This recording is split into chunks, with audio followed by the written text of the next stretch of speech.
Milyon-milyong deboto ang muling nakiisa sa kanilang taunang panata ngayong Semana Santa, ang pag-aalay lakad patungong Antipolo. Pero ano nga ba ang kasaysayan ng panatang ito? Kuya Kim, ano na?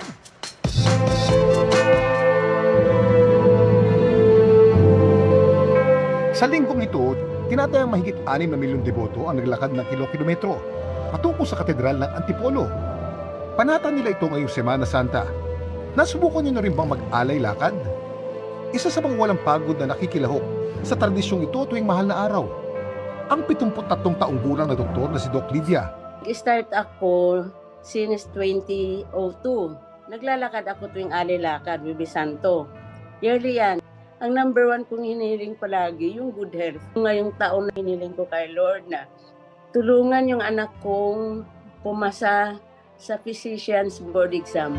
Ang paglalakbay ni Doc Lydia patungong Antipolo Cathedral nagsisimula sa kanilang tahanan sa Katarungan Village. Paakyat doon hanggang Antipolo Cathedral, mga almost 12 kilometers yan. Anong bata-bata pa ako, mga 3 hours, kaya na. Ngayon, umaabot na almost 4 hours. Hinahinay na lang. Yung paakyat ang mahirap, talagang hingal na hingal ako. Exercise talaga yun.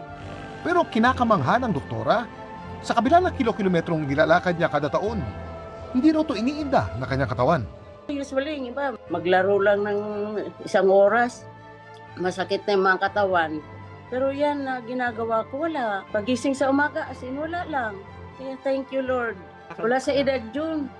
Alam niyo ba na ang mahabang paglalakad ng mga deboto gaya ni Doc Lydia patungong Antipolo, may mahaba ring kasaysayan? Kuya Kim, ano na? Nagsakupin tayo ng Hapon noong 1940s. Ginawang garrison ng mga mananakop ang bayan ng Antipolo para makaiwas sa gulo. Tinakas ng mga deboto yung mahal na birhen ng Antipolo.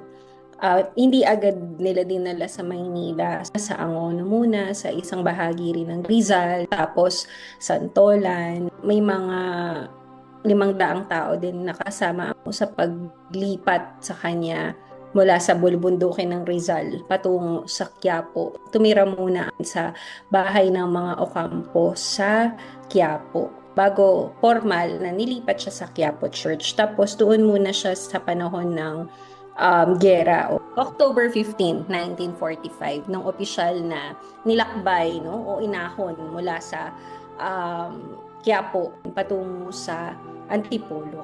Bilang paggunita sa ligtas na pagbabalik ng mahal na birhen, naging panata ng mga deboto ang maglakad mula Quiapo hanggang Antipolo.